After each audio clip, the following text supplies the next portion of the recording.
بسم الله الرحمن الرحيم الحمد لله رب العالمين والصلاة والسلام على نبيه محمد سيد المرسلين وعلى آله وصحبه أجمعين.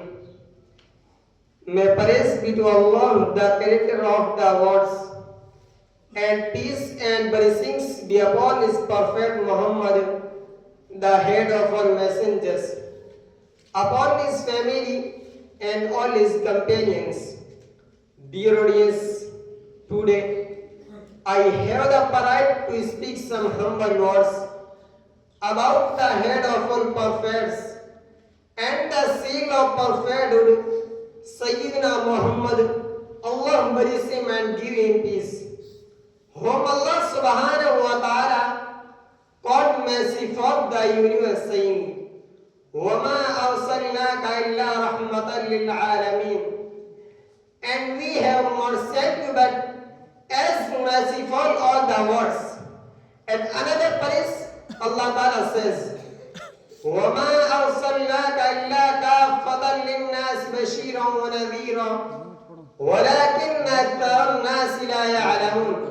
We did not send you a prophet but to the entire mankind, as a bearer of good news and as a warner.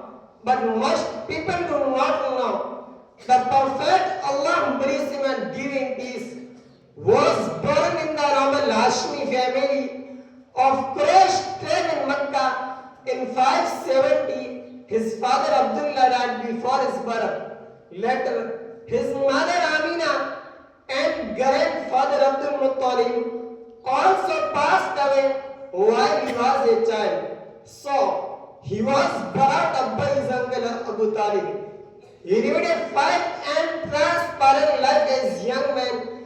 He used to graze the gods, help his uncle in his affairs, and lead a simple life. Later, he started undertaking trade caravans to Syria. People called him a Sadiq and Al-Amin, truthful and trustworthy. He was known in Mecca as honest, kind and respectful person. At 25, he married a merchant widow Khadija, who was 40 years old. Dear audience, the Arab was miserable situation. They had no literacy, no civilization, and no perfect religion. They would engage in bloody, racial and tribal wars. Women had no status in society. Even in some terms, newborn baby girls were bullied and lead to shame.